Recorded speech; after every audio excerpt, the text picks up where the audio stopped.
எடப்பாடி பழனிசாமியின் மனு தள்ளுபடி செய்யப்பட்டிருக்கிறது. அதிமுக உட்கட்சி விவகாரம் தொடர்பாக தேர்தல் ஆணையமே விசாரிக்கலாம் என நீதிமன்றம் கூறியிருக்கிறது.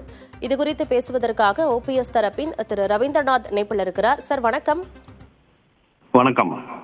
அதிமுக பொதுக்குழு செல்லாது என்ற நிலை வரக்கூடிய சூழலும் இருக்கு அப்படின்னு சொல்றாங்க. இன்னும் இப்ப தேர்தல் ஆணையம் சின்னம் ஒதுக்கீட்டு சட்டத்தின்படியே விசாரணை நடத்த வேண்டும்னு உயர்நீதிமன்றம் சொல்லியிருக்கிறாங்க. அதாவது தேர்தல் ஆணையம் இந்த விவகாரம் தொடர்பாக விசாரிக்கலாம் அப்படின்னு நீதிமன்றம் சொல்லியிருக்கு. நீங்க எப்படி பாக்குறீங்க?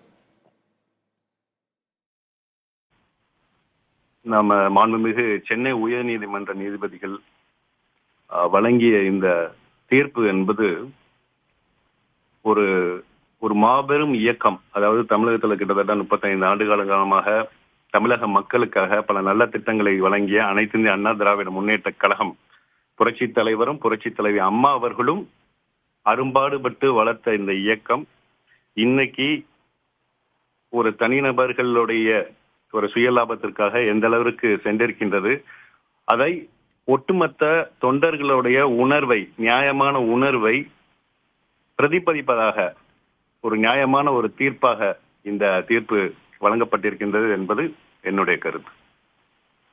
சார், இப்ப அதிமுக தரப்பிலிருந்து வைக்கக்கூடிய வாதம் என்ன அப்படின்னா, இப்ப தேர்தல் ஆணையம் இது குறித்து விசாரிக்கலாம் அப்படின்னா ஒரு தரப்புக்கு சாதகமாக அது போன்ற விஷயங்கள் செய்வதற்கான வாய்ப்பு இருக்கு அப்படின்றதும் அவங்களுடைய தரப்பு வாதம். அதற்காக தான் தேர்தல் ஆணையம் விசாரிக்க கூடாது அப்படின்னு அவங்க கேட்டிருக்கிறாங்க. இல்ல தேர்தல் ஆணையம் என்பது ஒரு இண்டிபெண்டன்ட் பாடி. அவங்க ஒரு அரசியல் இயக்கம், ஒரு கட்சிக்குள்ள ஏதாவது ப்ராப்ளம் இருக்குன்னு சொல்லி யாராவது பெட்டிஷன் கொடுத்தால் அதை விசாரிப்பதற்கு அவர்களுக்கு முழு ரைட்ஸ் இருக்கு. அதன்படிதான் அவங்க செயல்பட்டு கொண்டிருக்கின்றார். அதுல ஒரு சார்பாகவும் இன்னொருத்தர் சார்பாகவும் பாரபட்சமின்றி அதெல்லாம் தேர்தல் ஆணையம் என்னைக்குமே பார்க்க மாட்டார்கள். சரி, இப்ப உங்க தரப்புல இருந்து அடுத்ததா என்ன செய்ய போறீங்க சார்?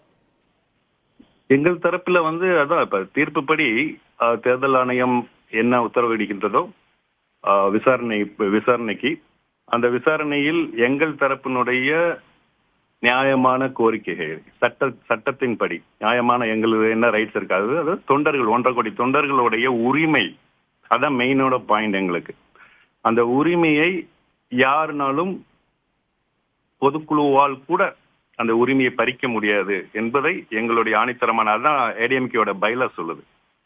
அதை நோக்கிதான் எங்களுடைய வாதம் இருக்கும். ஒட்டுமொத்த தொண்டர்களின் உணர்வை பிரதிபலிக்கும் விதமாக இந்த தீர்ப்பு இருக்கு அப்படின்னு சொல்லியிருக்கீங்க. நன்றி திரு ரவீந்திரநாத். அதிமுக உட்கட்சி விவகாரம் தொடர்பாக தேர்தல் ஆணையம் விசாரிக்கலாம் என நீதிமன்றம் தீர்ப்பளித்திருக்கிறது.